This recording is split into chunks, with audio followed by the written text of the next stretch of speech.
Assume करें कि जो इनिशियल जनरल था अब वो बहुत तेज़ हो गया है और उसने बहुत सॉलिड किस्म के कंपेटिटर फाइंड कर लिए हैं। लेकिन वो कंपेटिटर काउंटिंग में इतने ज़्यादा हैं कि वो किसी एक पे फोकस नहीं कर पा रहा। उसको ये नहीं पता कि पहले किसको हराया जाए। वो कंफ्यूज्ड है। अब इस केस में क्या होता है? इस केस के अंदर उसको ओसीएस की क्लासिफिकेशन हेल्प करती है। ओसीएस उसको बताती है कि देखो यार, ये फलाना कंपेटिटर है और ये फलाना कंपेटिटर बहुत हल्का है, बहुत वीक है। सबसे पहले इसको बीट करो। सो ओसीएस आपको तैयार करती है कि आप लोग अपनी फाउंडेशंस, अपनी बुनियादें अच्छे तरीके से बना सकें। अब इशू ये आता है कि लेट से वो अपनी बुनियादें बनाने के चक्करों के अंदर एक जंग जीतता है, दूसरी जंग जीतता है और सूनर और लेटर वो ताकत के नशे में इतना ज़्यादा चूर हो जाता है कि वो कहता है कि भाई अब मुझे तैयारी करने की ज़रूरत ही नहीं है। मैं तैयारी किए बगैर जंग में जाया करूंगा और जंग जीत के आ जाया करूंगा। सो अज्यूम करते हैं वो इसी मेंटालिटी के साथ अफगानिस्तान में दाखिल हो जाता है। उसको नहीं पता कि उसका दुश्मन क्या खाता है, उसको नहीं पता कि दुश्मन की सप्लाई चेन कहाँ से आती है, उसको नहीं पता कि दुश्मन कैसे रहता है। तो रिजल्ट क्या होगा? रिजल्ट ये होगा कि chances of its failure gets increased a lot. और वो जो है सूनर और लेटर या तो वहाँ से भाग जाएगा या वहाँ पे मर जाएगा, क्योंकि वो उस हालात में, उस माहौल में सरवाइव नहीं कर सकता, क्योंकि वो प्रिपेयर्ड नहीं था। सो कंपेटिटर रिसर्च तो आपको आ गई। कंपेटिटर तो अब आप निकाल लेते हैं, कंपेटिटर तो अब आप फाइनलाइज कर लेते हैं, आप ये भी आइडेंटिफाई कर लेते हैं कि सबसे हल्का कंपेटिटर कौन है। लेकिन उस कंपेटिटर को हराना कैसे है, उसके लिए आपको कुछ एनालिसिस करना पड़ता है, कुछ स्टडी करनी पड़ती है ऑन कंपेटिटर्स। आज हम बेसिकली इसी स्टडी को सीखेंगे, इसी स्टडी को प्रैक्टिकली करेंगे। तो यार सीधी सी बात है, अब तक के हमारे स्टेप्स बड़े बेसिक से थे। हमने एफ मैप बनाना सीखा एक बिज़नेस के लिए, एक बिज़नेस का गोल हमें दिया गया और हमने उसके लिए एक बहुत प्यारा सा एफ मैप बना लिया, जिसको हम क्यूरी फैन मैप कहते हैं। हमने अपने कंपैरेटर को भी फिगर आउट कर लिया कि हमारे कंपैरेटर्स ये कंपैरेटर्स हैं हमारे। और हमने लेयरिंग जैसा कॉन्सेप्ट सीखा, जो कि ऑब्वियसली एक सैम्पल्ड फैन मैप है। ठीक है, एक छोटा सा फैन मैप है। इसके अंदर हमने किया क्या है, इसके अंदर हमने डिफरेंट एंगल्स को कवर किया है। एक्चुअली मैंने डिफरेंट फैन मैप्स को ना स्टडी किया था, मैंने डिफरेंट क्यूरी फैन मैप बनाता गया बनाता गया बनाता गया, और फिर मैंने एक पैटर्न देखा। मैंने कहा यार, फैन मैप जो होता है ना, ले दे के ना डिफरेंट एंगल्स के अंदर ना कवर हो रहा होता है, डिस्क्लोज हो रहा होता है। और ये जो एंगल्स होते हैं ना, इनको मैं लेयर्स कहना शुरू कर दिया। ठीक है, इनको मैंने कहा ये लेयर्स होंगी। और मल्टीपल टाइम ऐसा होने लग गया कि जब मैं लड़कों को कहता था कि यार ये आपकी क्यूरीज हैं, इनके कंपैरेटर निकालने, तो लड़के सर कुचाने लग जाते थे, कहते थे कि हर एक क्यूरी के लिए कंपैरेटर निकालना पड़ेगा, ये तो बहुत जुल्म वाली बात है। तो मैंने उनको कहा कि यार सैम्पल्ड वे में कंपैरेटर निकाला करो, आप तमाम क्यूरीज के कंपैरेटर ना निकाला करो। एक सेगमेंट में से एक से दो क्यूरीज पकड़ो और उससे कंपैरेटर निकाल लो। अमूमी तौर पे वो एक से दो सेगमेंट्स पकड़ के जो कंपैरेटर निकलते हैं, उसके अंदर आपके टायर वन वाले यानी एपेक्स, या फिर आप समझ लें कि बहुत तगड़े कोर कंपैरेटर निकल आते हैं। और मिड टायर वाले कंपैरेटर निकल आते हैं, हेलुसिनेशन वाले नहीं निकलते, यानी लकी कंपैरेटर नहीं निकलते। लेकिन मोस्ट ऑफ द टाइम आपके टायर जीरो वाले कंपैरेटर निकल आते हैं, टायर वन वाले निकल आते हैं, टायर टू वाले आपके पास नहीं निकलते, लकी कंपैरेटर आपके पास नहीं निकलते। So it is not a big issue, कोई मसला नहीं है, लेकिन कहीं ना कहीं से स्टार्ट तो करना था ना हमें। तो सूनर और लेटर मसला ये आने लग गया कि लड़के ख़राब क्यूरीज पकड़ना शुरू कर गए। ठीक है, सो एफ मैप था। एफ मैप में मसला ये था कि क्यूरीज बहुत ज़्यादा थी और कंपैरेटर लड़के निकाल नहीं पाते थे, जिसकी वजह से मैंने उनको कहा कि सैम्पलिंग कर लो। सैम्पलिंग होता है कि बड़े से सेट के ऊपर ऑपरेशन करने से बेहतर है आप उसका एक छोटा सा हिस्सा पकड़ के उसके ऊपर कुछ काम कर लो। तो ये जो छोटा सा हिस्सा था, इसको मैंने लेयर्स का नाम दे दिया था कि ये लेयरिंग है। ठीक है, तो ये जो लेयर्स थी, मैंने आपको बताया था कि लेयर्स डिफरेंट तरह की हो सकती हैं, बेतहाशा टाइप्स की लेयर्स हो सकती हैं। मैंने कुछ अपने एफ मैप्स देखे और उनके अंदर से मैंने आपको लेयर्स आइडेंटिफाई करके बता दी थी। उन लेयर्स के ऊपर जो मोटे मोटे सवाल बनते हैं ना, वो बेसिकली एफ मैप के कोर कॉन्सेप्ट होते हैं जो आपने पकड़े होते हैं। तो यू कैन से कि layering is a mini F map, simple as that.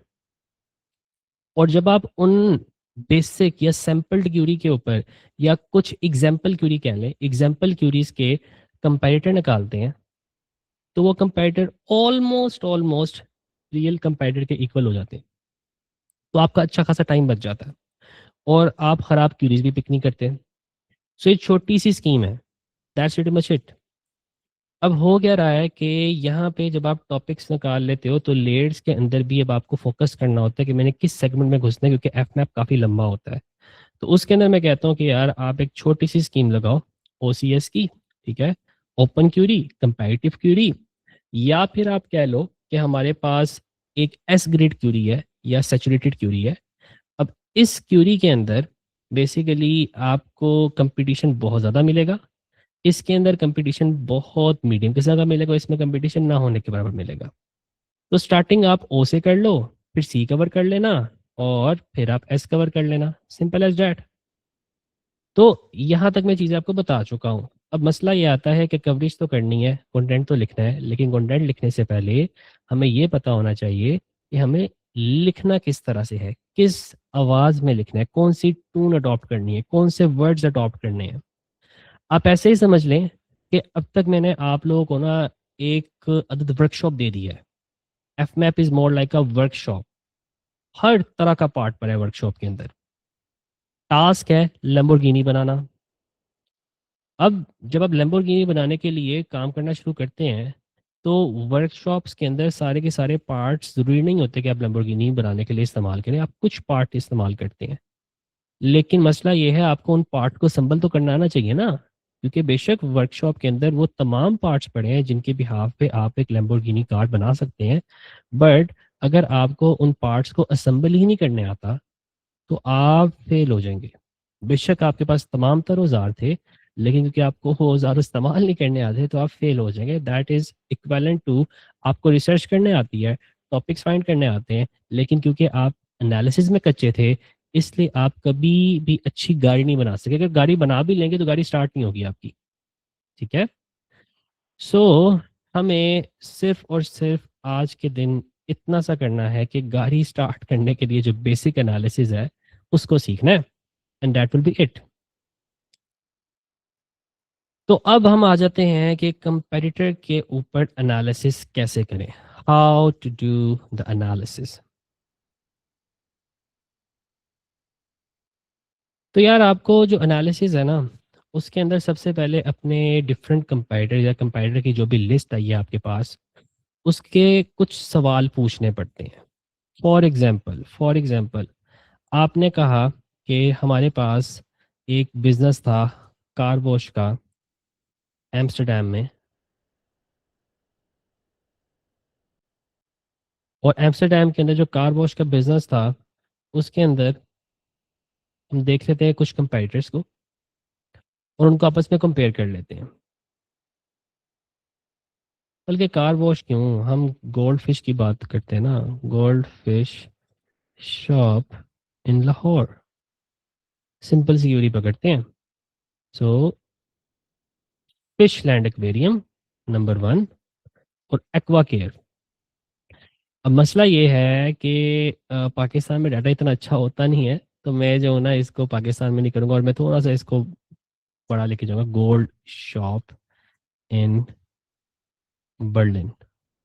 थोड़ा सा मैं इसको ना स्केल करता हूँ ऐसी जगह पे जहाँ पे वाकई काम शाम होता है। सो एंटीक ज्वेलरी और Pukka Berlin, that's a nice name, Pukka Berlin और गोल्ड कुनाफ बर्लिन, एक्सेलेंट। हमारे पास दो कंपेटिटर्स आ गए हैं, दो कंपेटिटर्स लिख लेते हैं, गोल्ड कुनाफ बर्लिन और पुक्का बर्लिन। अब जनाब हमारे पास दो अदद कंपेटिटर्स आ गए हैं, हमने क्या करना है, हमने इनके ऊपर कंपेटिटर एनालिसिस करना है। सबसे पहले हम जाते हैं क्लॉड भाई के पास, और क्लॉड भाई के पास जाने के कहते हैं हम लोग कि आप हमें बताओ, let me just turn this off, कि आप हमें बताओ कि what USP does gold con of Berlin have. Simple as that. इसके यूनिक सेलिंग पॉइंट कौन से हैं? आपने सबसे पहले यूनिक सेलिंग पॉइंट आइडेंटिफाई करने होते हैं, ठीक है। आप इसको ये भी कह सकते हो, analyse gold Kunaf Berlin, what are their primary USPs, etcetera etcetera, जो भी आप चाहें। ये देखो इसने स्टार्ट में क्यूरी तोड़ के दिखाई थी हमें, लेकिन खैर इस पर क्लिक करेंगे शायद हमें दिखा दे, स्टिल ये दिखा रहा है हमें। सो ये हमें खाली कंपेरेटर दिखा रहा है, और ये दूसरी क्यूरी दिखा रहा है हमें, ठीक है। ये कह रहा है कि गोल्ड गुलाब बर्लिंग रेस्टोरेंट है, एक यूनिक सेलिंग पॉइंट है, एक्सेट्रा एक्सेट्रा। अब यहाँ पे कह रहा है was not able to find specific information about the business called Gold Kunaf Berlin in my search directory. It is possible the business is very new, operates primarily through social media, or name might be slightly different. इसीलिए यहाँ पे hallucination का एक concept हमने visualise किया है कि इसको गोल्ड कुनाफ बर्लिन के बारे में क्रिस्प इन्फॉर्मेशन नहीं मिल रही। सो दैट इज़ वाई इसका हेलुसिनेशन सिस्टम इतना स्ट्रॉन्ग है कि आपको मना करके बता रहा है। लेकिन जब यही सवाल मैं चैट जीपीटी से बोलूंगा कि चैट जीपीटी साहब मुझे इस सवाल का जवाब दें, तो चैट जीपीटी जो है ना अजीबो गरीब से हरकतें करेगा। Let me show you.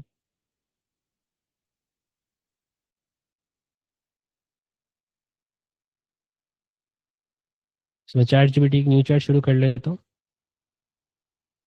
Zoom कर लेता हूँ। सेम सवाल मैं चैट जीपीटी से पूछूंगा। लेट्स सी चैट जीपीटी हमें क्या कहता है। Copy this question, paste it here, and search it.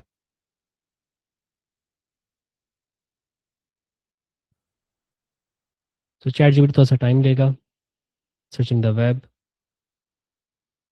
Answer देखो क्या देता है। ये कहता है कि आई couldn't find any official website or reliable information about gold Kunaf Berlin, लेकिन I could verify directly from authoritative sources.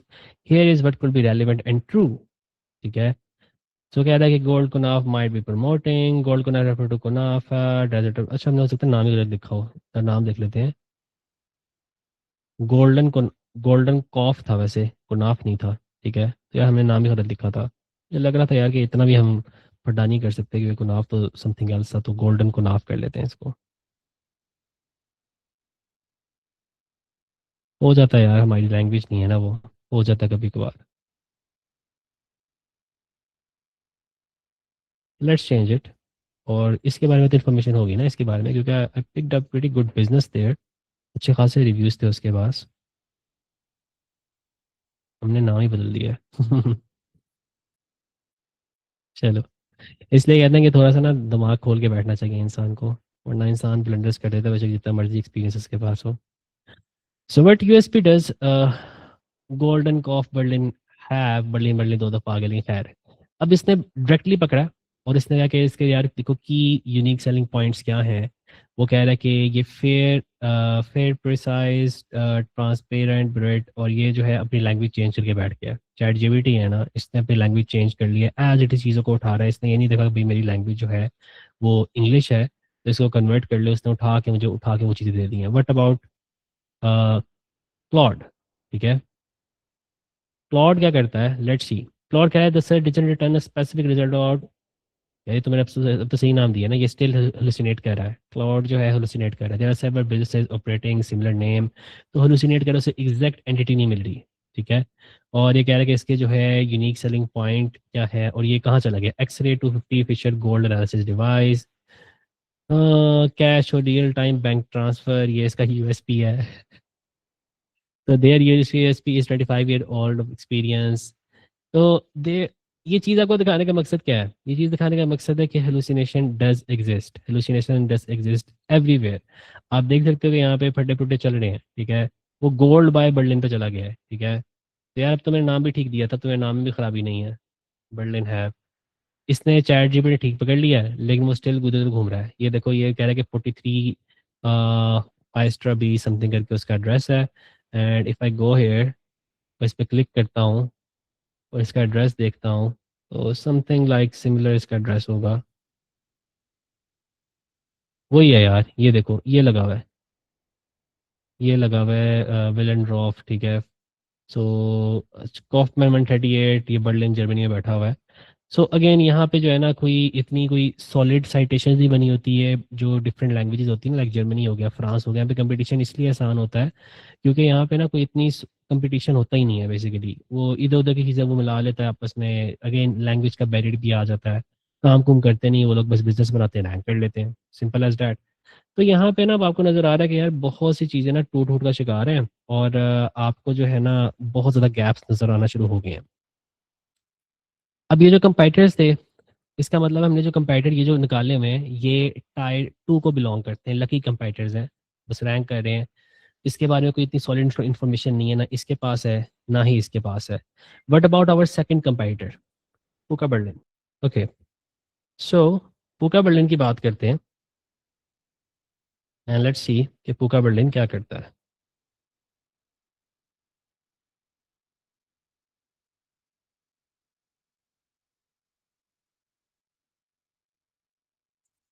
What do you know about पूका बर्लिन।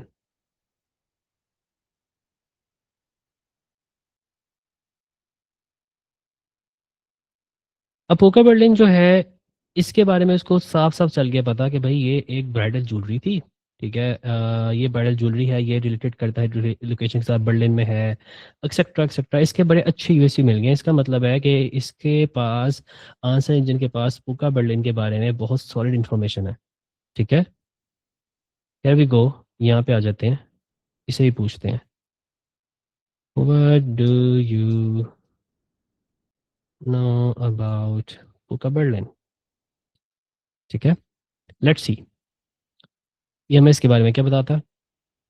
ये वेब सर्च कर रहा है, who they are, Pukka Berlin was founded by three friends, Max, Elle, Taj, who met while studying in England despite coming from different continent. उसे पूरी कहानी सुना दी है आपको। तो ये बेचते क्या है, ये बेचते ये है, ठीक है, जूम इन्फो के ऊपर से इंफॉर्मेशन पकड़ रहा है, डिज़ाइन फिलोसफी है, फ्लैगशिप स्टोर जो है वो बर्लिन के अंदर है, 46 के अंदर। देयर मिशन क्या है। अब इशू क्या है, इशू ये है कि मैंने उसे यूनिक सेलिंग पॉइंट पूछे हैं, और मैंने यूनिक सेलिंग पॉइंट पूछता, लेकिन मैंने अपने यहाँ पे यूएसपी लिखा ही नहीं था। तो मैं सुबह से कि मुझे पूका बर्लिन के बारे में बताओ, तो उसने मुझे पूका बर्लिन के बारे में कुछ चीज़ें उठा के बता दी हैं। सो समटाइम क्यूरी जो करनी होती है ना आपने, आप क्यूरी सही से लिखते भी नहीं हो। सो यूजली जो आंसर इंजन होते हैं ना, लाइक अगर मैं इसकी बात करता हूँ, इससे मैंने पूछा था what do you know about पूका बर्लिन, तो ये मुझे तीन दोस्तों की कहानी नहीं सुना रहा था, ठीक है। ये मुझे कहाँ ले गया, ये मुझे यूएसपी की तरफ ले गया। यूएसपी की तरफ क्यों ले गया, क्योंकि ऊपर मैंने यूएसपी की बात की हुई थी, ठीक है। और बेशक यहाँ मैंने ऊपर यूएसपी की ही बात की है, ऊपर मैंने जो है यूएसपी की ही बात की है, लेकिन इसने जो है मुझे यूएसपी के बारे में नहीं बताया, यूनिक सेलिंग पॉइंट्स नहीं बताए। थोड़ा थोड़ा सा सोचने की बात है। हर एक आंसर इंजन आपके सवाल को डिफरेंट तरीके से ट्रीट करता है। इट मीन्स कि you have tons of opportunities to get rank. तो आपको अपने कंपेटिटर्स को, एक कंपेटिटर को ना जब तसल्ली से असेस कर लेते हैं उसको, तो आपको ना बेतहाशा अपॉर्चुनिटीज मिल जाती हैं। फॉर एग्जांपल आपको चल गया पता कि यार अगर आप इस कंपेटिटर को बीट करना चाहते हैं, गोल्ड कॉफ बर्लिन के नाम से जो कंपेटिटर है आपका, सो यार इसके बारे में इतनी इतनी ज़्यादा इन्फॉर्मेशन ही नहीं है। यू कैन सी हेयर, कोई तगड़ी इन्फॉर्मेशन नहीं है। सो ये कंपेटिटर एनालिसिस का एक कोर कंपोनेंट है कि भाईजान आप कंपेटिटर इंसानों वाले पकड़ें, कंपेटिटर मिड टायर के पकड़ें, और उनके ऊपर ऐसा एनालिसिस करें जो आपको तगड़ी इन्फॉर्मेशन दे रहा हो। सवाल सही तरीके से पूछें, अगर सवाल सही तरीके से नहीं पूछेंगे तो वो आपको इधर उधर की बातें बताएगा। उसको क्लियरली बताएं कि भाई मुझे यूनिक सेलिंग पॉइंट ही दो। अगर यूनिक सेलिंग पॉइंट नहीं बताएंगे, अगर मैं भी इसको बिल्कुल फ्रेश चार्ट से पूछूंगा ना कि आपको इसके बारे में क्या पता है, ठीक है, तो ये मुझे उसके बारे में जनरल इन्फॉर्मेशन दे देगा, ठीक है। Let me start a fresh chart, और यहाँ पे मैं से पूछता हूँ। सो आपको दो चीज़ों पे अपनी कमांड बैठानी है। नंबर वन, सवाल सही तरीके से पूछना है। नंबर टू, कंपेटिटर सही तरीके से फाइंड करना है। यू सी यहाँ पे मुझे यूनिक सेलिंग पॉइंट से नहीं बताया, ठीक है। सो ये बस मुझे मोटी मोटी इन्फॉर्मेशन उसके बारे में बता रहा है। तो यूनिक सेलिंग पॉइंट जो होते हैं वो क्या होते हैं, किसी बिजनेस के कोर कंपोनेंट्स होते हैं, पेन पॉइंट्स होते हैं, कि भाई ये जो कंपेटिटर है, इस कंपेटिटर की क्या बुनियादी खसलतें हैं। सबसे पहले step number one, find solid competitor. अगर आप सॉलिड कंपेटिटर फाइंड नहीं करेंगे तो वही होगा जो हमारे साथ अभी हुआ है। आपको हेलुसिनेशन फेस करनी पड़ेगी, आपको फजूलियात की फॉर्म में इंफॉर्मेशन मिलेगी। हो सकता है वो मुझे बताया था कि गोल्डन कोनाफ जो भी बर्लिन था, गोल्डन कॉफ बर्लिन था, तो गोल्डन कॉफ बर्लिन एक दूध की दुकान है, और उसके हिसाब से मुझे यूएसपी बता देता, वो मैं फंस जाता। तो आपको बस थोड़ा सा सोच समझ के सॉलिड कंपैरेटर्स पकड़ने हैं। उसके बाद आपको क्या करना है, आपको एग्जैक्ट ये वाली क्यूरीज करनी जो मैं करने लगा हूँ। ये क्यूरीज के मामले में आपको ना बड़ा तंग करेगा ये, ठीक है, कि आप क्यूरीज पूछेंगे, आपका पूछना कुछ और चाह रहे होंगे, जवाब कुछ और दे रहा होगा। एग्जैक्ट क्यूरी, तो एग्जैक्ट क्यूरी मैंने मेरे पास लिखी हुई है।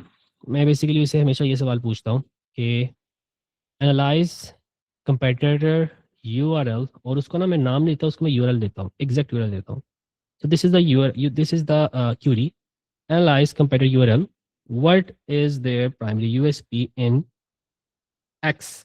क्योंकि यहाँ पे मसला वही आता है कि ज्वेलरी के अंदर भी वो नाम हो सकता है, वो नाम कहीं और भी हो सकता है, ठीक है। तो हेलुसिनेशन से बचने के लिए मुझे एग्जैक्ट कंपेटिटर के बारे में पूछना होता है कि भाई वो इस निश में, फॉर एग्जांपल मैं कहता हूँ ज्वेलरी में, और गोल्डन कॉफ बर्लिन की वेबसाइट का मैं यूआरएल पकड़ूंगा, वेबसाइट का यूआरएल पकड़ूंगा, कॉपी लिंक एड्रेस यहाँ पे प्लेस करूंगा।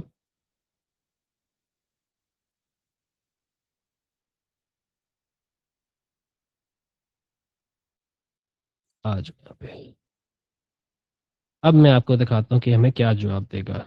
यू विल सी कि हेलुसिनेशन बहुत ज़्यादा कम हो गया। और हेलुसिनेशन की वजह क्या थी कि हम सोच रहे थे कि चैट जीपीटी बहुत ज़हीन है, इसको कॉन्टेक्स्ट पता है, इसको पता है मैं ज्वेलरी शॉप देख रहा हूँ, इसको पता है मैं गोल्डन कॉफ के बारे में देख रहा हूँ, ठीक है। सो वो मुझे हेलुसिनेट किए बगैर आंसर दिखा देगा, लेकिन ऐसा नहीं है। चैट जीपीटी कॉन्टेक्स्ट को सही तरीके से हमेशा नहीं समझता। So now you can see कि इसने बेसिकली इस एक बिजनेस के बारे में, जो कि उसके नाम, उसके हिसाब से ये नाम बनता है, उसके ऊपर एनालिसिस किया, और एनालिसिस करने के बाद इसने कुछ चीज़ें दे दी कि ये लोग ट्रांसपेरेंट हैं, फेयर वैल्यूएशन करते हैं, इसी तरह से इन्वेस्टमेंट फोकस्ड हैं, इसी तरह से उन्होंने कहा कि कन्वीनियंट सर्विस प्रोवाइड करते हैं, for example mail in purchase, इसी तरह से ये लोग प्रोवाइड करते हैं डिस्क्रिशन, ट्रस्टवर्दीनेस। अब ये वो तमाम चीज़ें हैं जो मैं उठा उठा के यहाँ पे लिखता जाऊँगा, ठीक है। They provide discretion, they provide trustworthiness, यहाँ पे मैं बोलूँगा वन वन, इसी तरह से मैं सारे के सारे यूनिक सेलिंग पॉइंट इसके यहाँ पे लिख लूँगा, और यहाँ पे उसके अगेंस्ट नंबर्स लिख लूँगा। जैसे ही वोका बर्ड लिंक पे जाऊँगा मैं, वोका बर्ड लिंक के भी कोई यूएसपीज होंगे, वो यहाँ पे लिखूंगा, उसके अगेंस्ट में कुछ नंबर्स लिख लूँगा, ठीक है। ये काम जो है मैंने ऑलमोस्ट सब कंपेटिटर्स के लिए करने होते हैं। मैंने सब कंपेटिटर्स के यूनिक सेलिंग पॉइंट देख लेने होते हैं। अगेन क्यूरी के अंदर खास तौर पे जब आप लोकल बिजनेस पे काम करेंगे, बहुत ज़्यादा हेलुसिनेशन होगी। You need to give the exact URL of the website, you need to tell them which industry you want them to go. ये समटाइम होता है कि आपका एक स्टोर 2 से 3 काम कर रहा होता है। वो ज्वेलरी बना भी रहा होता है, वो ज्वेलरी बेच भी रहा होता है, वो ज्वेलरी खरीद भी रहा होता है। इसके साथ साथ वो इंपोर्ट एक्सपोर्ट भी कर रहा होता है, डायमंड्स की इंपोर्टिंग एंड एक्सपोर्टिंग भी कर रहा होता है। सो आपको जो है ये तरीके से सोचना होता है कि यार जो इस आप कंपनी को पकड़ रहे हो, वो कंपनी करती क्या है। फॉर एग्जांपल आप कहते हैं ओरिएंट, ओरिएंट एसी भी बनाती है, ओरिएंट फ्रिज भी बनाती है, ओरिएंट जो है समझ लें हर चीज़ ही बनाती है एक तरह से। तो जब आप यहाँ पे पूछेंगे कि भाई मुझे ओरिएंट के बारे में रिव्यूज़ दो, ओरिएंट कंपनी के बारे में, तो आपका इंतहाई फजूल सवाल होगा। आपको सवाल पूछना है कि मुझे ओरिएंट कंपनी के एसी के बारे में अपना रिव्यू दो विद रिस्पेक्ट टू पाकिस्तान, क्योंकि हो सकता है ओरिएंट कंपनी आपकी इंडिया में भी चल रही हो, इंडिया के अलावा आपकी यूके में भी चल रही हो, यूके के अलावा चाइना में भी चल रही हो। So you have to be super crisp with your query to extract the USP, ठीक है। Rule number 1, always be crisp with your query. So ये हमने लिखा हुआ है, एग्जैक्ट क्यूरी, ये यदि आप लिख लो काम बन जाएगा आपका। लोकेशन है, लोकेशन बीच में ऐड कर लेना। इसी तरह से आपको जब यूनिक सेलिंग पॉइंट्स मिल जाते हैं, ये सारे के सारे यूनिक सेलिंग पॉइंट्स होते हैं, आपको ये तमाम के तमाम उस बिजनेस के यूनिक सेलिंग पॉइंट मिल जाते हैं, तो आप कहते हैं कि मैं अब ये देखूंगा कि इन यूनिक सेलिंग पॉइंट्स में से वो कहाँ कहाँ पे डोमिनेट करके बैठा हुआ है। सो जो नेक्स्ट क्यूरी आपने करनी होती है, सब सीक्वेंट क्यूरी इसी चैट के अंदर, जो नेक्स्ट क्यूरी आपने करनी है वो ये होती है, what topic do they cover consistently. Simple as that. ये स्टेप 2 है आपका। तो ये दोनों मैं लिख देता हूँ यहाँ पे। मैं आपको लेक्चर की रिकॉर्डिंग में भी ये चीज़ें प्रोवाइड कर दूंगा। 1 and 2 is what topics do they cover consistently. ये बेसिकली आप एनालाइज कर रहे हैं अपने कंपेटिटर को। सो लेट्स सी, वो मैं बोलेगा कि यार ये जो कंपेटिटर है ना आपका, गोल्डन कनाफ, ये जो भी है आपका गोल्डन कॉप है आपका, ये प्रीशियस मेटल्स में काम करता है, ये प्रैक्टिकल गाइड्स कवर करता है, स्पेशली एग्जांपल भी दे रहा है, one is the best time to buy one is the best time to sell gold, how valuable is dental gold, shipping in your precious metal. इसी तरह से कंपनी न्यूज़ एक्सपेंशन के बारे में कवर कर रहा है, प्रोडक्ट्स ऑफर के बारे में बता रहा है, कुछ आपको क्वेश्चन आंसर वगैरह देता भी देगा।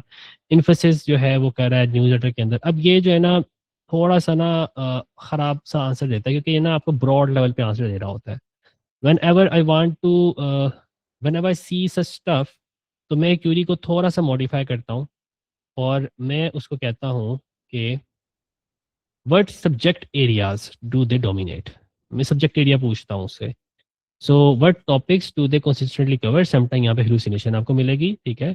सो you have to change the query अगर ये इस तरह की हेलुसिनेशन मिलती है to this, what subject areas do they dominate, क्योंकि मैं सब्जेक्ट एरियाज चाहिए थे, मुझे चाहिए कुछ और था, लेकिन क्योंकि मेरी वर्डिंग हल्की सी चेंज हुई है उसने काफ़ी चीज़ें चेंज कर दी हैं। So let's see, precious metal में काम कर रहा है, बाइंग सेलिंग में काम कर रहा है, एजुकेशन में काम कर रहा है, कंपनी न्यूज़ में काम कर रहा है। अगेन ये जो है ना फंस गया है, ये अपनी चीज़ों में फंस गया है, लेकिन अगेन ये हमें कुछ ना कुछ आंसर दे देगा। आप यहाँ से क्यूरीज वगैरह फैच करके आइडिया लगा सकते हैं। लेकिन एटलीस्ट ये बहुत ज़्यादा आउट नहीं गया, ये इधर उधर की हाँके नहीं मारने लग गया। पहले तो इधर उधर जा रहा था, ये कह रहा था भाई अब ये भी दे देता है, वो भी न्यूज़ लेटर भी दे रहा है, अपडेट दे रहा है, इवेंट एंड कम्युनिटी दे रहा है, और फलाना फलाना फलाना बहुत कुछ दे रहा है। सो हमें इस चीज़ का आइडिया हो गया कि जनाब आपकी क्यूरी का बहुत तगड़ा इम्पैक्ट आता है जब आप एनालिसिस कर रहे होते हैं। आपको मोटी मोटी यहाँ से क्यूरीज फाइंड कर लेनी है, उनको अपने पास लिख लेना है। इसी तरह से मैं एक और क्यूरी सर्च करता हूँ कि search about the brand and see if they are legit, क्योंकि मैं देखना ये चाह रहा होता हूँ कि what angles are they owning, तो वो किन किन डोमेन के अंदर एक्सेल करते हैं। So this is like my last question usually जब मैं एनालिसिस कर रहा होता हूँ, search about brand and see if they are legit, तो इसके बारे में रिव्यूज, ठोस सबूत, कुछ डर्ट पुल कर रहा होता है। ये मेरा बहुत इंपॉर्टेंट स्टेप होता है। तो ले दे के मैं बेसिकली 3 स्टेप्स के अंदर एक कंपटीटर की डिटेल एनालिसिस की स्टडी कर लेता हूँ, ठीक है। और यहाँ से जो भी चीज़ें मिलती हैं उनको मैं यहाँ पे लिखता जाता हूँ। कवर्ड एंगल्स लिख लेता हूँ कि भाई इसने कौन कौन से एंगल्स कवर्ड किए हुए हैं। सो मुझे जो भी कवर्ड एंगल्स यहाँ से मिलते हैं, फॉर एग्जांपल मैं ऊपर चला जाता हूँ, यहाँ पे आ जाता हूँ, एंड आई सी ये प्रीशियस मेटल में कवरेज दे रहा है, ठीक है। Boolean, scrap, gold, jewellery, watch, sometime diamonds. ऊपर आ जाता हूँ यहाँ पे। सो यहाँ पे है इन्वेस्टमेंट पर्सपेक्टिव से बात कर रहा है ये। तो मुझे डिफरेंट एंगल्स मिल गए हैं कि अगर मुझे ज्वेलरी पे काम करना है तो मुझे इन्वेस्टमेंट पर्सपेक्टिव से बात करना है, ठीक है। सो ये आपको सिर्फ वन टाइम करना होता है एक कंपैरेटर के लिए। हर एक कंपैरेटर के लिए सिर्फ एक एक दफ़ा ये आपने 3 से 4 सवाल पूछ लेने हैं। जब ये 3 से 4 सवाल आ जाएंगे आपके पास तो आपने उनको यहाँ पे लिस्ट डाउन कर लेना है, ठीक है। इन सबको लिस्ट डाउन कर लेना है। उसके बाद आपको करना ये होता है कि आपको इन एंगल्स में से देखना होता है कि आपके कौन कौन से पॉसिबल एंगल्स हैं जो कि आपसे ओवरलैप कर रहे हैं। सो फॉर एग्जांपल आप कहते हैं कि ये वाला एंगल है, ये मुझसे बहुत ज़्यादा हाईली ओवरलैप कर रहा है, then this is the angle which is highly overlapping with me, then this is something जो कि मुझसे बहुत ज़्यादा ओवरलैप कर रहा है, ठीक है। तो यूएसपी और एंगल को आप यहाँ पे हाईलाइट कर लेते हैं, ठीक है। After highlighting these unique selling points and angles, आप बाकियों को डिलीट कर सकते हैं क्योंकि आपका जो फोकस है वो थोड़ा सा नैरो होगा। सो ये डिपेंड करता है, एग्जैक्ट भी हो सकता है, नैरो भी हो सकता है, इट डिपेंड्स ऑन यू कि आपने कंपेटर किस तरह के निकालना है, क्योंकि हर कोई कंपेटर अपने हिसाब से अपनी क्यूरीज के हिसाब से निकाल रहा होता है। मैंने इसलिए कहा था कि दो बंदे जिनकी इंटेंट सेम है लेकिन क्यूरी का बस हल्का फुल्का सा फर्क है, उन दोनों को रिजल्ट अलग अलग मिलेगा, आपको अलग मिलेगा, मुझे अलग मिलेगा, ठीक है। Simple as that. मैं ये सेम क्यूरी थोड़े टाइम के बाद रन करूंगा, मुझे आंसर खराब मिलेगा क्योंकि मेरी पुरानी चैट से वो कुछ ट्रेनिंग ले चुका होगा, उसके अंदर मेमोरी होती है, ठीक है। तो इसलिए मैंने कहा था कि इसमें अपॉर्चुनिटी बहुत ज़्यादा है। All you need to do is कि अपने यूएसपीज और अपने एंगल्स आप यहाँ पे कंपटीटर्स को देख के फाइनलाइज कर लेते हैं। और वंस ये चीज़ें आप फाइनलाइज कर लेते हैं उसके बाद आपको आइडिया हो जाता है कि भाई मुझे कंसिस्टेंटली किन चीज़ों को मार्केट करना है, मुझे कंसिस्टेंटली इन यूनिक सेलिंग पॉइंट्स को, जो मेरी यूनिक सेलिंग पॉइंट्स हैं, इनको मार्केट करना है, और मुझे कंसिस्टेंटली इन एरियाज के अंदर डोमिनेंस बिठानी है। That's very much it, that's a simple rule. जो भी आपने आर्टिकल लिखना है उसके अंदर उसको बता देना कि भाई मेरे यूनिक सेलिंग पॉइंट ये हैं, तो इस पॉइंट्स को मद्देनजर रखते हुए आपने आर्टिकल लिखना है। और मेरे कवर्ड एरियाज यानी ऐसे एरिया जैसे मैं अथॉरिटी हूँ जिसमें मुझे कमांड हासिल है, ठीक है, वो एरियाज ये हैं, तो इनको आप लिंक कर सकते हो। ये दो सिंपल सी कमांड्स आपने याद कर लेनी है, ठीक है, कि below are my core USP, make sure to add at least a couple related ones, don't a couple related ones in my article, so I am leveraging consistency, simple as that। एक आपने जो भी Curie करनी है उसकी base Curie ये देनी है, और दूसरी बेस क्यूरी आपकी क्या बनेगी कि below are my solid angles, so उसको आप बेसिकली इंटरलिंकिंग पर्पस के लिए अगर पॉसिबिलिटी है तो यूज़ कर लें। So if there is a possibility to internal link or make things contextually relevant, then please do। So आपने यूनिक सेलिंग पॉइंट्स और एंगल्स निकाल के उनका भरपूर फ़ायदा उठाना है, ठीक है। उसके बाद आ जाती है कि लैंग्वेज कौन सी आपने अडॉप्ट करनी है, क्योंकि ये होता है ये आपको ना बेस नॉलेज प्रोवाइड करना पड़ेगा कंपीटिटर्स को। देखिए कि अगर आपको कंपीटिटर्स को बीट करना है, so these are a couple of USPs जिनके अंदर हमें स्केल करना है। इसी तरह से ये कुछ एंगल्स हैं, इनके अंदर हमें काम करना है। सो वो कंपीटिटर को देख के आप फाइनलाइज कर सकते हैं। आप चाहें तो सारे के सारे यूएसपीज पकड़ सकते हैं, सारे के सारे एंगल्स पकड़ सकते हैं, आप चाहें तो कुछ को इग्नोर कर सकते हैं। उसके बाद आपको ना कस्टमर की लैंग्वेज, कस्टमर किस तरह से बात करता है उसको फोकस में लाना होता है, बजाय से कि आप कीवर्ड्स को फोकस में लाएं। क्योंकि यहाँ पे जब राइटिंग करना शुरू करते हैं ना, ये राइटिंग की बेस क्यूरी बन रही है आपकी, base query for content writing to beat competitor. तो जो आपकी नेक्स्ट लेवल पे चीज़ होती है वो होती है हर एक क्यूरी के बिहाफ पे एनालिसिस। ये होता है वन टाइम एनालिसिस। ये था वन टाइम, एक दफ़ा कर लिया, बल्ले बल्ले। उसके बाद हर दफ़ा जो भी क्यूरी आएगी उसके ऊपर आपने 4 स्टेप्स लगाने होते हैं, 4 स्टेप्स, ठीक है। ये आपकी क्यूरी का एनालिसिस होता है। ये आपका कंप्यूटर का एनालिसिस हो गया, और लिखने से पहले आपने क्यूरी का एनालिसिस करना होता है, क्यूरी एनालिसिस। और ये जो एनालिसिस होता है ये भी बड़ा सिंपल सा होता है, इसमें कोई रॉकेट साइंस नहीं है। आपने अपनी कस्टमर की लैंग्वेज को आइडेंटिफाई करना होता है। कस्टमर की लैंग्वेज क्या है, कस्टमर किस तरह से सवाल पूछता है आपकी निश के बारे में, आपने उस तरह से ही आर्टिकल लिखना होता है। फॉर एग्जांपल, जो बंदा सर्च करता है gold fish for beginner, gold fish for beginner कितने लोग सर्च करते होंगे फोरम में? एक दो, ये बड़ी बात है, 3 सर्च करते होंगे। ज़्यादातर लोग क्या सर्च करते हैं कि गोल्ड फिश जो है वो इतनी जल्दी क्यों मर जाती है, ठीक है, बिगनर क्वेश्चन है। तो यहाँ पे क्या होता है, यहाँ पे मैं ज़्यादातर साइट कॉलन reddit.com और यहाँ पे कहता हूँ गोल्ड फिश, ये लो। तो गोल्ड फिश के रिगार्डिंग लोग किस तरह से सवाल कर रहे थे वो तमाम के तमाम सवाल मेरे पास सामने आ जाते हैं। और ये सिर्फ मैं यहाँ पे नहीं करता, ये सेम पैटर्न में अप्लाई करता हूँ यूट्यूब के ऊपर, ये सेम पैटर्न में अप्लाई करता हूँ फेसबुक के ऊपर, ये सेम पैटर्न अप्लाई करता हूँ मैं कोरा के पॉइंट ऑफ व्यू से। इसी तरह को मुझे कोई फॉरम मिलता है तो उसके लिए भी मैं ये चीज़ कर लेता हूँ। तो यहाँ पे लिखा है how did people from years ago keep their gold fish alive. Main मसला ये है कि गोल्ड फिश जिंदा नहीं रहती हमसे। सो आपको आइडिया हो रहा है कि भाई वो गोल्ड फिश अलाइव की बातें कर रहे हैं, ये कर रहे हैं। सो आप अपने एंगल्स को इस तरह से आइडेंटिफाई करते हैं, अपने राइटिंग पैटर्न को थोड़ा चेंज करते हैं। आप बार बार इस तरह की ज़ुबान में ही बात करेंगे जिस ज़ुबान में आपका कस्टमर सवाल पूछ रहे हैं, क्योंकि आप फिर जो मैचिंग है, बैंडिंग की मैचिंग है, वो काफ़ी हाई क्वालिटी की बना सकते हैं। तो ज़्यादातर होता ये है कि मैं यहाँ से कुछ सवाल पकड़ लेता हूँ और अपने पास एक छोटा सा पैराग्राफ बना लेता हूँ, ठीक है। सो यहाँ पे स्टेप 1 है कस्टमर लैंग्वेज। यहाँ पे URL 1, URL 2, URL 3 up to so on. So आप उसको बताएंगे कि please identify tone as I will be writing to address these concern at the same level as the question questioner is simple as that. आपने से कहा कि भाई देखो ये अगर मेरे सोर्सेज हैं तो आपने जो टून है वो वही रखनी है और उसी तरह से आपने इनको एड्रेस करना है जिस तरह से ये लोग सवाल पूछ रहे हैं उनके लेवल के ऊपर आके।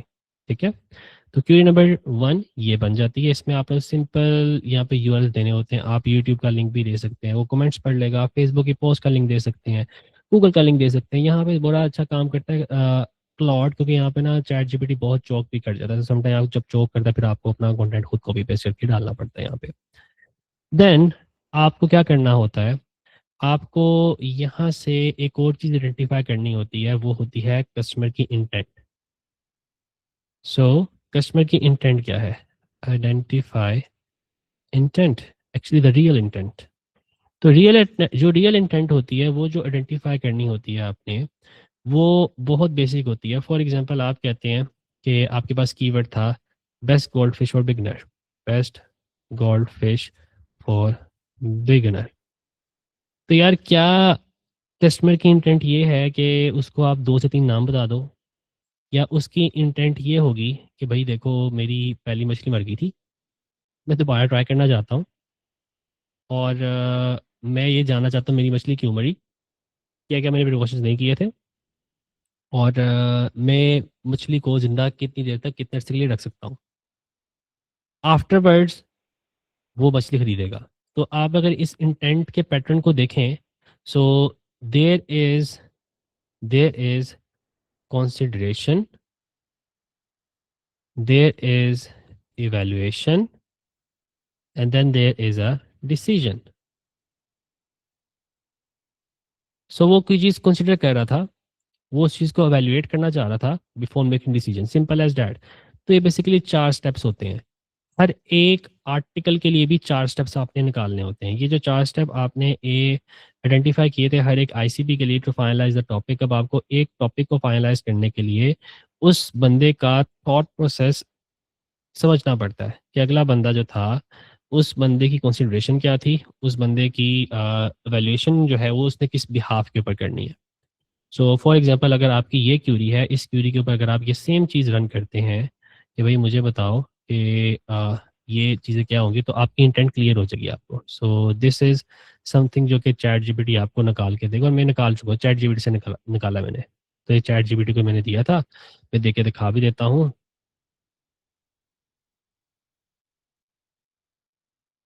फॉर दिस क्यूरी, जो क्यूरी थी best gold fish for beginner, can you craft me an article outline with respect to funnel, user question funnel ये है, but stick with the topic, don't go here and there। ठीक है, सो आप basically से कह रहे हैं कि मुझे इसके ऊपर करते हुए मुझे बताओ कि एक्चुअल इंटेंट क्या होनी चाहिए। सो बेसिकली इंटेंट ही बेसिकली आइडेंटिफाई कर रहे हो आप। तो अगर मैं इसे पूछूंगा तो ये मुझे ना कुछ सवाल वगैरह भी देगा। ठीक है, लेट मी सी मुझे क्या सवाल देता है वो। सो कह रहे हैं कंसिडरेशन वैल्यूएशन और डिसीजन की सेंस है। तो उसमें वही कह रहा है कि no heater required, readily available, affordable, why goldfish are so popular for beginner, what make goldfish beginner friendly, important basics for choosing। Evaluation कर रहा है तो कॉमन गोल्डफिश कौन सी है, ड्यूरेबल हो, इनएक्सपेंसिव हो, इजी टू फाइंड हो, कॉमेट गोल्डफिश। ये थोड़ी बहुत इधर उधर पंगे शंगे दे रहा है, लेकिन अगेन ये आपको ना थोड़ा सा आइडिया दे देगा about what you need to do. So यहाँ पे डिसीजन सेंस है कि बेस्ट गोल्ड फिश और एब्सोल्यूट बिगनर्स। अब इसने ना पूरे ब्लॉग आर्टिकल स्टाइल में ही लिखा है। ठीक है, यही सेम सवाल अगर मैं मैंने एक ट्रेन चैट भी रखी हुई है, ये है अनट्रेन चैट। मैं अनट्रेन चैट से पूछता हूँ, क्लॉड के अनट्रेन चैट से पूछता हूँ। ठीक है। हम्म, क्यूरी जी सही से कॉपी नहीं होती यार यहाँ पे, जो गरीब मसले हैं इसके। चलो जी, यहाँ पे से पूछ लेते हैं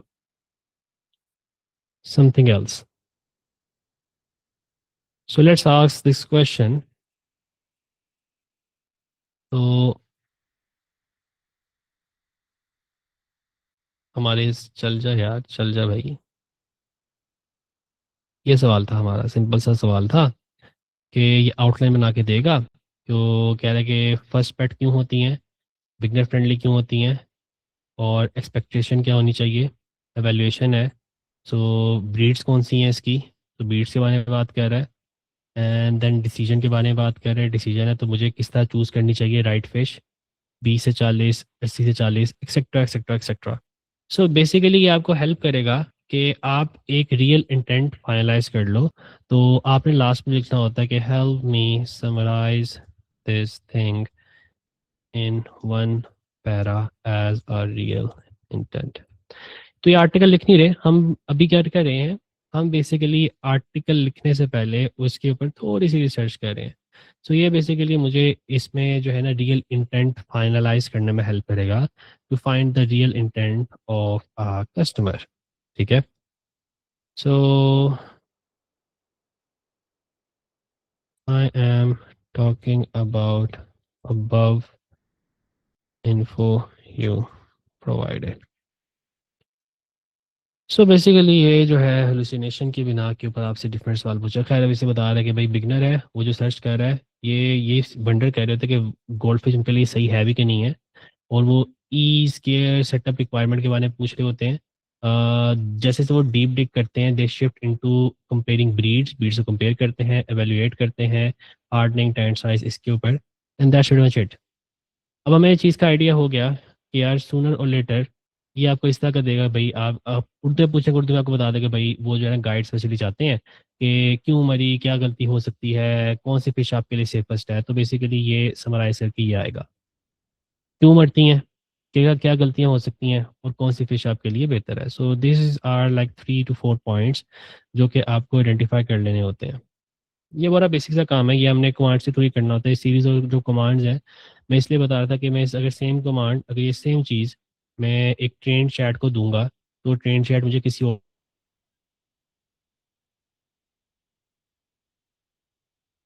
तरह से रिस्पॉन्स देगी। ठीक है। मैं देख लेता हूँ, मेरे पास शायद एक खुली होगी। मैं जब आप लोग की ई बुक बना रहा था, तो ई बुक के लिए मैं कल से ये काम कर रहा था। मैंने एक छोटी सी चैट भी ट्रेन की थी, इधर ही आसपास ही होगी। ये है, ये वाली है, मेरे ख्याल से यही वाली है। Okay, can you help me with intent.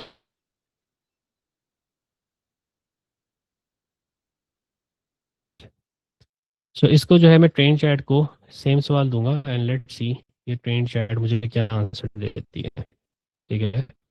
अभी रिसेंटली मैंने बनाई थी, तो आंसर वो अभी थोड़ी हुई बड़ी बीच में। इंटेंट फाइनलाइज करनी है उसको। बेस्ट गोल्ड फिश और बिगनर के अंदर ये नहीं चाहिए होता कि भाई मुझे आप कॉमन फिश दे दो, आप मुझे फैन टेल दे दो, और इसके बारे में इन्फो दे दो, और इसके बारे में भी इन्फो दे दो। वो ये नहीं चाहता। वो ये चाहता है कि आप उसको हेल्प करो to select the best gold fish और बिगनर, कि भाई उसके जो कोर मसले थे जिसकी वजह से वो बेस्ट सर्च कर रहा है। क्यों? क्योंकि उसे पता है गोल्ड फिश मर जाती है, नंबर वन। उसको पता है इसको पालने में गलतियां होती हैं, मसले होते हैं, नंबर टू। उसको पता होता है कि भाईजान मेरे लिए कोई सेफेस्ट गोल्ड फिश हो जिसकी इजी मेंटेनेंस हो, क्योंकि गोल्ड फिश पालना बड़ा मुश्किल काम है। इसलिए वो बिगनर लिख के सर्च करे, उसकी मकसद ये था। वरना बेस्ट गोल्ड फिश लिख लेता, उससे बिगनर लिखा तो क्या सोच के लिखा है। तो बेसिकली आपने चैट जीपीटी से ये पूछना होता है कि भाईजान अगले बंदे ने अगर ये क्यूरी लिखी है तो वो क्यों इस क्यूरी के बारे में लिख रहा था, और किन किन चीज़ों के ऊपर वो इस चीज़ को वैल्यूएट कर रहा है। डिसीजन को बेशक आप छोड़ दें, कंसिडरेशन और वैल्यूएशन को देखें। तो जब आप इन दो एलिमेंट्स के ऊपर पूछते हैं कि क्यूरी अगला बंदा क्यों लिख रहा था, तो बेसिकली वो यही बातें बताया था कि भाई वो मर जाती हैं, ठीक है, गलती होती है, उसके लिए ये होता है, ये होता है। So all you need to do is ask why someone would search query, give me reasons for its consideration and evaluation। So at the end जो आपकी मास्टर क्यूरी बनती है वो कुछ इस तरह की बनती है, ठीक है। ये आपकी बन जाती है मास्टर क्यूरी, और इस क्यूरी के बिहाफ के ऊपर आप क्या कह रहे होते हो, आप उसकी थोड़ी छोटी चीज़ें निकाल लेते हो, भाई क्यों मरी थी, क्या गलती थी, और कौन सी फिश आपके लिए सेफेस्ट है, ठीक है। इसके बाद ना आपको लास्ट में, लास्ट ही समझ लें, लास्ट में एक चीज़ होती है, उसको हम कहते हैं कॉन्टेक्स्ट। अच्छा देखो, कंस्ट्रेंट्स,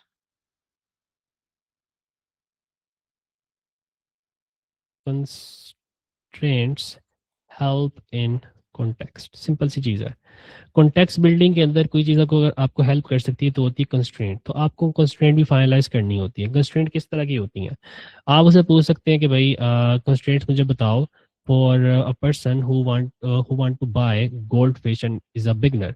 तो ये आपको किस तरह की कंस्ट्रेंट बता सकते हैं, आपको कंस्ट्रेंट बता सकते हैं कि भाई बजट वाइज कंस्ट्रेंट हो सकती है उसकी, उसकी स्पेस वाइज कंस्ट्रेंट हो सकती है, उसकी क्लाइमेट वाइज कंस्ट्रेंट हो सकती है कि लाहौर के अंदर गर्मी है, लोड शेडिंग है। फैमिली वाइज कंस्ट्रेंट हो सकती है, expensive wise, experience wise constraint हो सकती है, टाइम वाइज कंस्ट्रेंट हो सकती है। So all possible constraints